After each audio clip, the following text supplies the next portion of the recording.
علی المؤمنین اذ بعث فیہم رسولا، کہ مومنوں کے درمیان تحقیق ہم نے مومنوں کے درمیان اپنا رسول بھیج کر ان پر احسان کیا۔ اللہ اکبر۔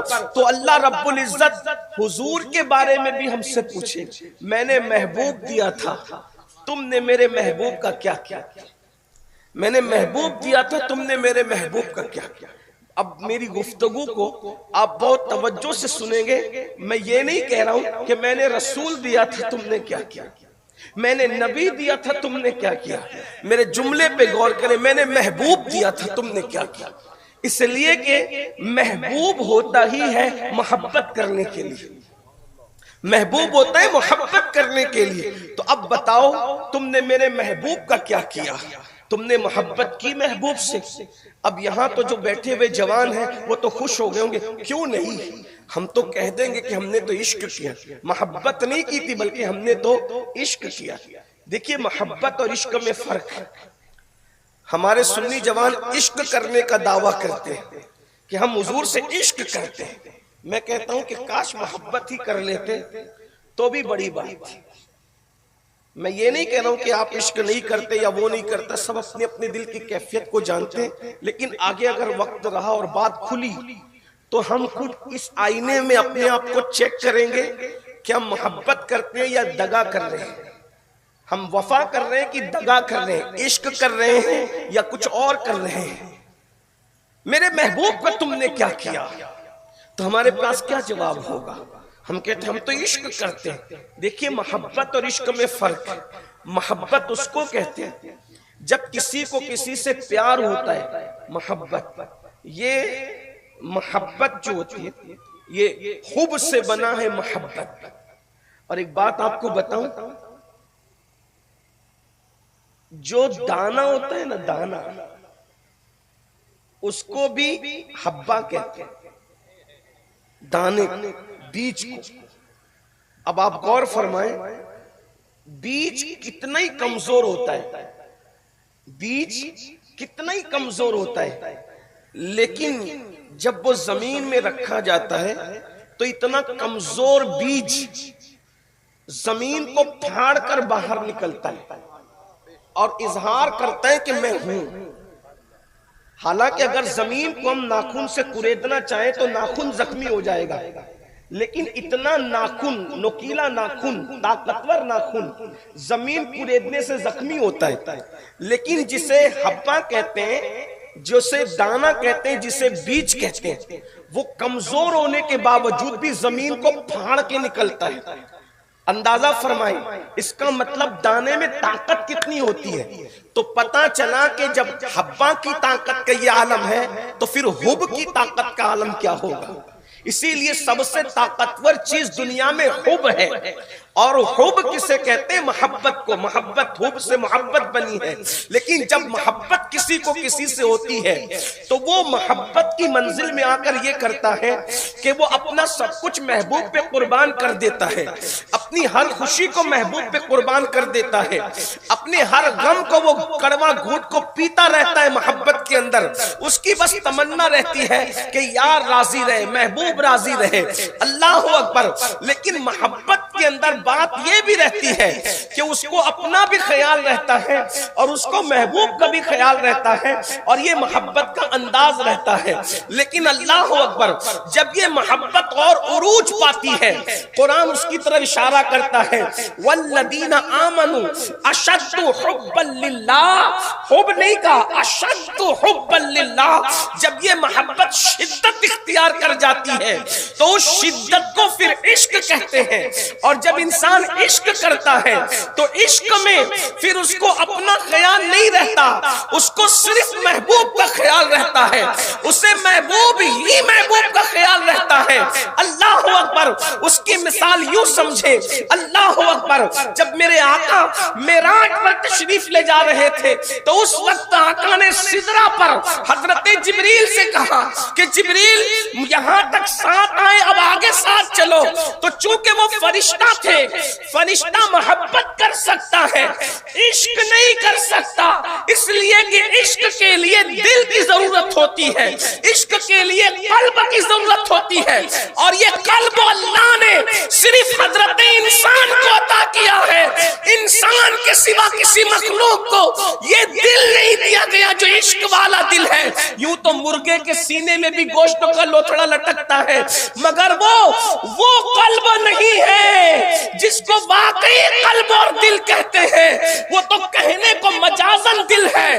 اللہ اکبر. میرے امام اس فلسفے کو یوں کھولتے ہیں، دل ہے وہ دل، دل ہے وہ دل جو تیری یاد سے معمور رہا، سر ہے وہ سر جو تیرے قدموں پہ قربان گیا، آہ وہ آہ کہ ناکام تمنا ہی رہی، ہائے وہ دل جو تیرے در سے پرارمان گیا.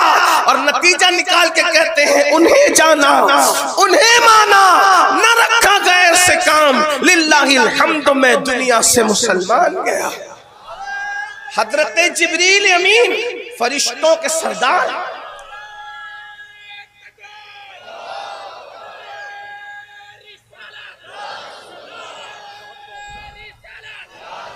حضرت جبریل امین فرشتوں کے سردار ہیں، لیکن بہرحال وہ فرشتہ ہے، ملک ہے.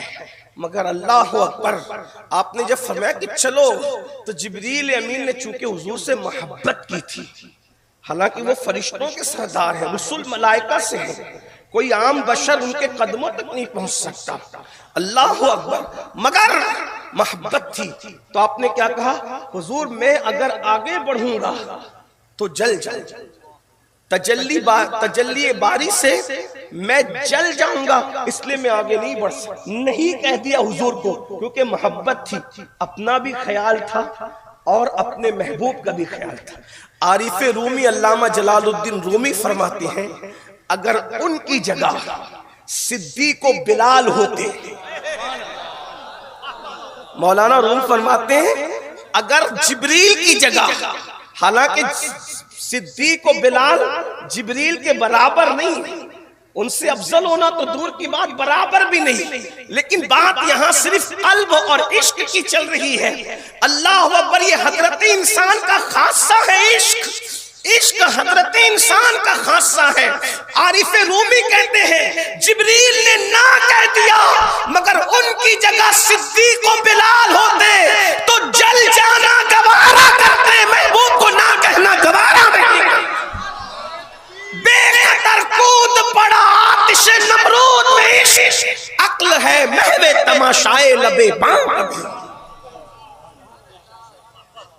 جل جانا گوارا. لیکن اس لیے کہ جب عشق ہوتا ہے تو خود کا خیال ہی ختم ہو جاتا ہے، صرف یار کا خیال رہتا ہے. اب آپ مجھے بتائیں، عشق میں جل جانا گوارا ہے مگر یار کو نہ کہنا گوارا نہیں. یہ عارف رومی فلسفہ بیان. ابھی میرے بھائی جناب عبدالکریم صاحب رضوی نے فرمایا کہ میں عشق کا فلسفہ بیان کروں.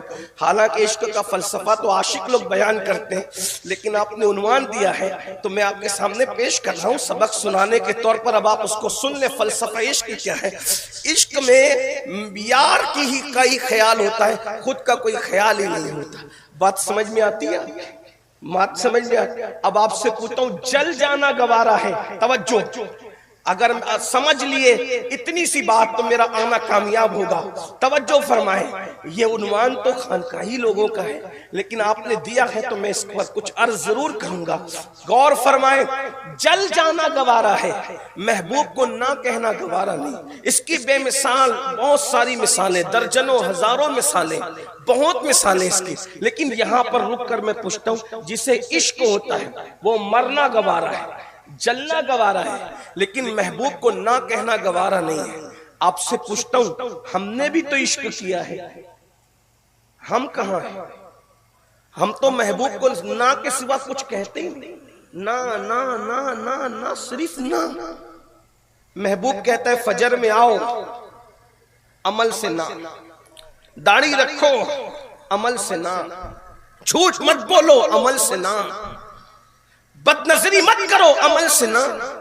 کہاں حاضر؟ اندازہ فرمائیں، کیا اسی کو عشق کہتے ہیں؟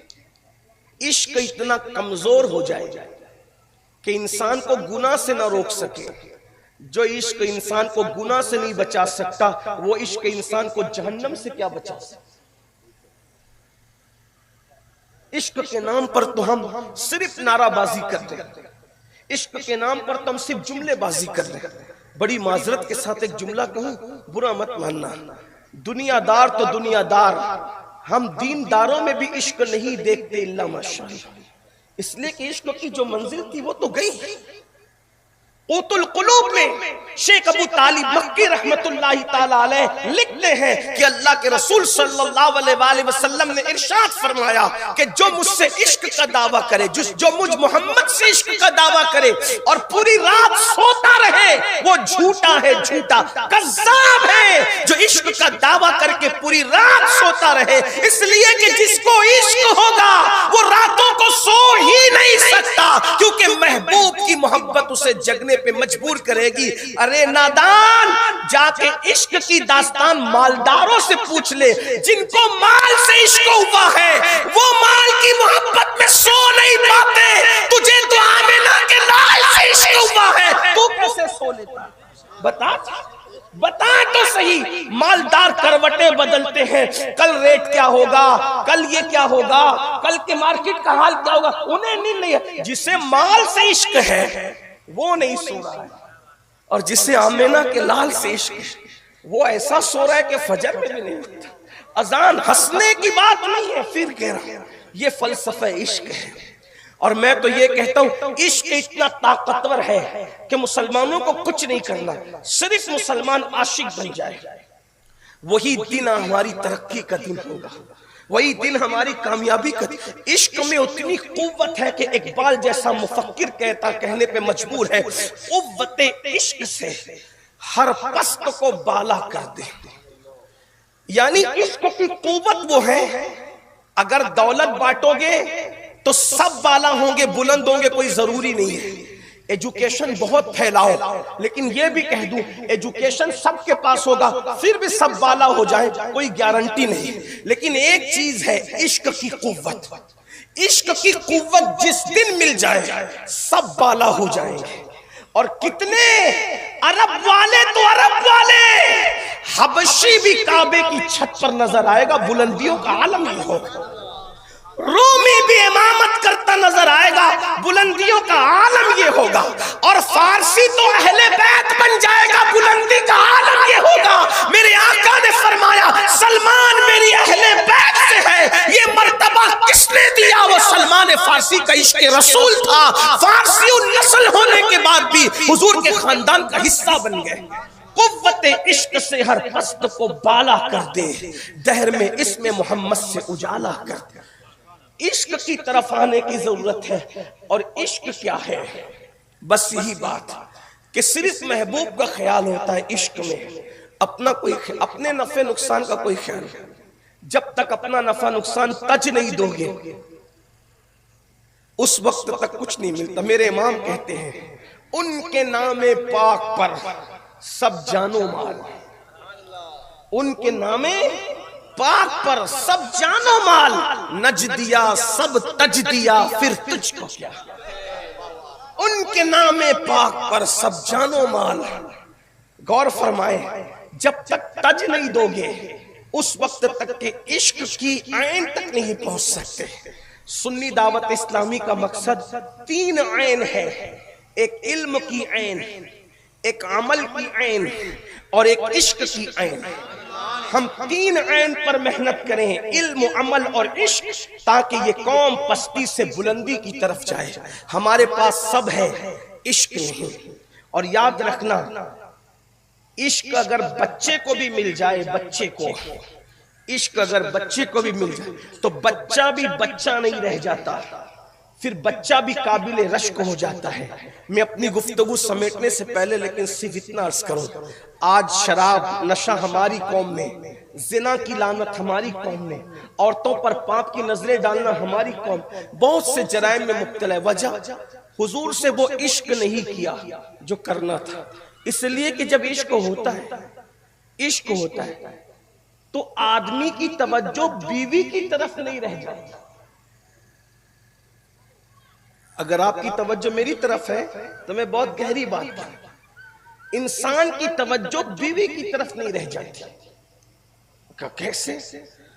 کچھ لوگ ہیں جن کو دین کے معاملے میں بڑی باتیں کرنے کا بڑا شوق ہے، مگر ان کی اوقات کچھ نہیں، اس لیے کچھ بھی بکتے رہتے ہیں۔ حالانکہ دین کی سمجھ اللہ صرف انہی کو عطا کرتا ہے جن کے ساتھ اللہ بھلائی کا ارادہ کر لیتا ہے۔ دین سمجھنے کے لیے وہ نصیب چاہیے کہ اللہ نے تمہارے ساتھ بھلائی کا ارادہ کیا، تب دین کا فلسفہ سمجھ میں آئے گا، دین کی بنیادیں سمجھ میں آئے گی، دین کے راز سمجھ میں آئیں گے، دین کے اسرار سمجھ میں آئیں گے۔ عشق جب ہو جائے عورت کی طرف بھی توجہ نہیں رہتی۔ کہا وہ کیسے؟ میں نے کہا مشہور واقعہ ہے جس پہ بڑا واہویلا کرتے، اہل بدعت بھی بڑا واہویلا کرتے، کہ صابر پاک جب ان کا نکاح ہوا تو ان کے نکاح کے موقع پر جب دلہن کو حجرہ عروسی کے اندر لایا گیا تو آپ نے نظر اٹھا کے دیکھا دلہن جل گئی، اس کا انتقال ہوا۔ مجھے تو ایسا لگتا ہے اچھا ہوا کہ فلمی دنیا کے لوگوں کی توجہ اس کرامت کی طرف نہیں ہے، ورنہ وہ اس پر بھی جو ہے وہ دو چار کتا گولیاں کھاتے ہیں۔ ہاں یہ دیکھو، جب مولوی جو ہے وہ یہ سن کر کے بے چین ہو جاتا ہے۔ جب بھی میں مولوی کہتا ہوں تو میری مراد علماء اہل سنت نہیں ہوتی، اس لیے کہ ہم علماء کو پھر بہت عزت سے یاد کرتے ہیں، کیونکہ ہمارا مسلک عزت ہے۔ تو جب ہر بات کی سمجھ مولوی کو نہیں آتی تو ان نچنیوں کو کیا سمجھ آئی؟ نچنیے نکلے قرآن کی آیت سمجھانے کے لیے۔ اندازہ فرمائے، میں کہتا ہوں اوقات میں رہو، آپ کا کام ناچنا ہے، اتنی اوقات میں، اس لیے کہ جب ہر مولوی بھی قرآن نہیں سمجھا سکتا، ہمارے مفسرین نے لکھا ہے کہ قرآن کی تفسیر کے لیے کم سے کم عالم کو 54 علوم پر مہارت ہونا ضروری ہے۔ 54 علوم کی معلومات نہیں، اس میں مہارت ہونا ضروری ہے۔ یہ علم تفسیر کے بارے میں یہ بتایا گیا، اس لیے کہ قرآن ایک ہی لفظ کو کئی معنی میں استعمال کرتا ہے، اور پھر عبارت کے اعتبار سے الگ الگ معنی۔ صرف لفظ تقویٰ کو لے لیں، تقویٰ کا ایک معنی ڈرنا، تقویٰ کا ایک معنی پرہیز کرنا، تقویٰ کا ایک معنی جو ہے وہ بچنا، اسی طریقے سے مختلف معنوں میں تقوی کو استعمال کیا گیا۔ اب یہ بیچارے نچنیے کیا جانے جو کھڑے ہو کر کے استنجا کرتے ہیں اور پھر کہتے ہیں ہم دین پہ اعتراض کریں گے۔ اوقات دیکھو اپنی۔ ارے جب بڑے بڑے عرب کے فصحاء وہاں پر ایسے جامد و ساکت ہے، کیسے قرآن کی آیت نہیں، کلام مصطفیٰ سن کر، ایک ہے کلام خدا اور ایک ہے کلام مصطفیٰ۔ حضور کی زبان سے جب ان کا کلام نکلا تو پتہ ہے عرب کے وہ لوگ جو ایک ایک مجلس میں 200 اشعار فی البدی پڑھ دیتے تھے، ان کی حالت کیا ہوئی؟ میرے امام کہتے فصحاء، عرب کے بڑے بڑے، جوہلا نہیں، فصحاء۔ اس لیے کہ جاہلوں کو چپ کرنا الگ ہے اور فصحاء جمع ہے فصیح کی۔ بمبئی میں بات کرو اس لیے تھوڑا نیچے اتر کر کے کرنا پڑے گا، اگر لکھنؤ اور دلی میں کرتا تو شاید اتنی محنت نہیں کرنی پڑتی، لیکن مجھے پتا ہے کہ لکھنؤ ہو، دلی ہو، ممبئی ہو، مگر عشق والا دل جہاں ہوتا ہے وہاں بات آسانی سے سمجھ میں آتی ہے۔ ہاں ممبئی والے بھی کچھ پوچھے نہیں ہیں، عروس البلاد میں رہتے ہیں ماشاءاللہ، لیکن توجہ آپ کی ہے، غور فرمائے، فصحاء عرب کے بڑے بڑے، چھوٹے چھوٹے نہیں، عرب کے بڑے بڑے فصیح زبان دان جو 200 اشعار فی البدی کہتے تھے۔ یا رسول اللہ، وہ آپ کا کلام سن کر کے ان کی اوقات کیا ہے؟ تیرے آگے یوں دبے نچے، اور ان کو جب دیکھنے والا دیکھتا ہے تو ایسا لگتا ہے کوئی جانے منہ میں زبان نہیں، ایسا لگتا ہے کہ ان کے منہ میں زبان نہیں ہے، بلکہ پھر فوراً اس کی تردید کر کے کہتے ہیں نہیں نہیں نہیں، ایسا نہیں لگتا کہ منہ میں زبان نہیں، بلکہ جسم میں جان نہیں۔ آپ کا کلام جب کوئی سنتا ہے عرب کا بڑے سے بڑا فصیح، تو اس کی کیفیت یہ ہوتی ہے جیسے کہ اس کے منہ میں زبان نہیں ہو، نہیں بلکہ ایسا لگتا ہے جیسے اس کے جسم میں جان ہی نہیں ہو۔ توجہ میری طرف، بتاؤں کیا کیفیت ہوتی ہے؟ جب کوئی بات کرتا ہے نا، بڑی بات، یہاں بڑے بڑے خطبہ موجود ہیں ماشاءاللہ. ابھی ہماری جماعت کے ابھرتے ہوئے خطیب حضرت علامہ انظار صاحب موجود ہیں, حضرت مولانا اصغر صاحب اور بھی علماء ہمارے خطبہ موجود ہیں. جب کوئی اچھی بات کرتا ہے نا تو پبلک ہو جاتی ہے بالکل جامد و ساکت, جم جاتے ہیں لوگ. لیکن اس کے بعد بھی ان کو بات سمجھ میں آ رہی ہے. ہمیں پتا چلتا ہے کسی کی آنکھ ایسے بڑی ہو جاتی ہے, ایسے بڑی ہو جاتی ہے. کوئی ایسے ایسے کرتا ہے, کبھی دیکھا ایسے کرتا ہے. کوئی ہاتھ سے بھی اشارہ کرتا ہے, ہاں ہاں سمجھ میں آ رہی ہے نا. کوئی سبحان اللہ بول کے بتاتا ہے کہ سمجھ میں آ رہی. اس کو کیا کہتے ہیں؟ بلکہ زبان سے نہیں کچھ بولے, آنکھ سے اشارہ کرے, سر ہلائے, ہاتھ سے اشارہ کرے تو ایسا لگتا ہے بات تو اس کے سمجھ میں آ رہی ہے. لیکن بات اتنی بھاری کہنے والے نے کہہ دیا کہ اس کی زبان کام نہیں کر رہی. ایسا لگتا ہے کہ جیسے اس کے منہ میں زبان نہیں ہے. ٹھیک ہے, یہ ایک منزل ہے. لیکن ایک منزل بات پر ایسی آتی ہے کہ نہ آنکھ کام کرتی ہے, نہ سر کام کرتا ہے, نہ ہاتھ ہلتا ہے, کچھ نہیں ہوتا. انسان ایسی ہو جاتا ہے بات سن کر کے, ایسا لگتا ہے کہ جیسے کلام سن کر کے اس کے جسم سے روح نکل گئی. بات سمجھ آئی؟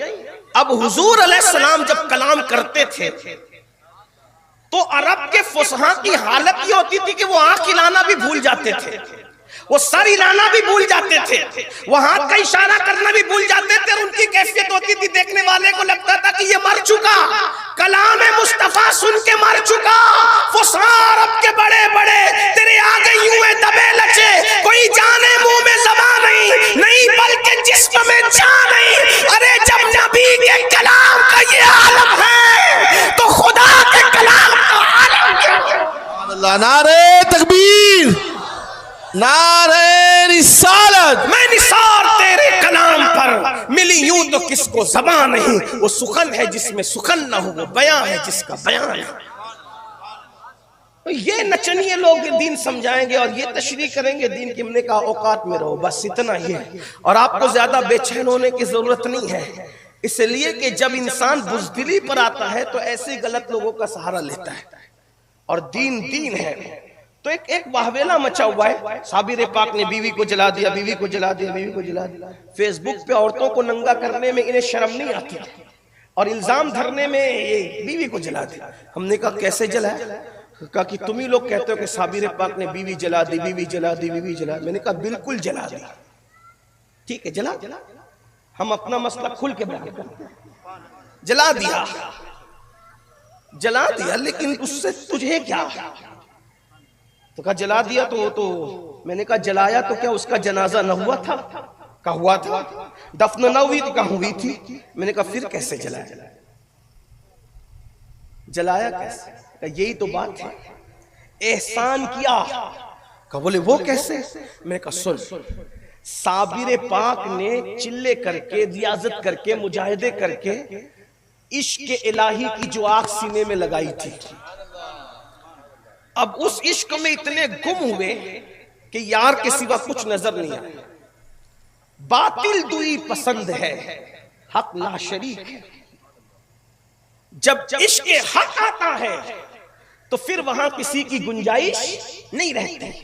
تو صابر پاک کے سینے میں جو عشق کی آگ لگ رہی تھی, ماں نے زبردستی کر کے شادی کرا دیا. اور صابر پاک نے سوچا یہ روز آتی جاتی رہے گی.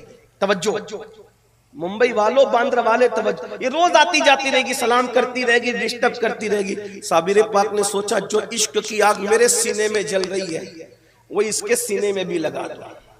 توجہ ہے, جو میرے سینے میں عشق کی آگ جل رہی ہے, اس آگ کے لیے لوگ کیا کیا نہیں کرتے.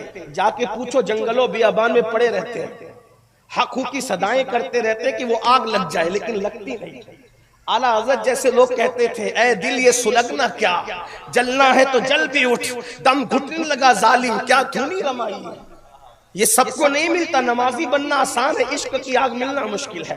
حاجی بننا آسان ہے, عشق کی آگ ملنا مشکل. تو وہ جو آگ جل رہی تھی نا, عشق کی آگ, تو صابر پاک نے سوچا اس کو اپنی طرح بنا لوں تاکہ یہ بار بار آنے جانے سے چھٹی مل جائے، جیسے میں وہاں مشغول ہوں یہ بھی مشغول ہو جائے۔ تو صابر پاک نے آنکھ اٹھائی اور آنکھ کی آنکھ میں ڈال کر کے بیوی کے دل میں عشق الہی کی آگ لگا دی، عشق رسول کی آگ لگا دی۔ تو چونکہ صابر پاک کا سینہ ریاضت مجاہد عبادت کر کے اس آگ کا متحمل ہو چکا تھا، اس آگ کو سنبھالنے کا متحمل ہو چکا تھا، لیکن بیوی کے پاس وہ ریاضت اور مجاہدے نہ تھے۔ عشق کی آگ مل تو گئی مگر وہ برداشت نہ کر سکی عشق کی آگ کو، اور اسی آگ سے جل کر کے اس نے جان آفری کے حوالے کر دیا۔ تو یہ دنیا کی آگ سے نہیں جلایا تھا، صابر پاک نے دل میں عشق رسول کی آگ لگایا جو وہ برداشت نہ کر سکی۔ اور یہ عیب نہیں ہے، یہ تو انسان کی معراج ہے کہ اس کو عشق رسول کی آگ نصیب ہو جائے، اور وہ اس کا انتقال ہو گیا عشق میں۔ اور پھر عشق میں جس کا انتقال ہو جائے تو اللہ کیا شان ہے، نکیرین کرتے ہیں تعظیم میری، فدا ہو کہ تجھ پہ یہ عزت ملی ہے۔ اے عشق تیرے صدقے جلنے سے چھٹے سستے، جو آگ بجھا دے گی وہ آگ لگائی ہے۔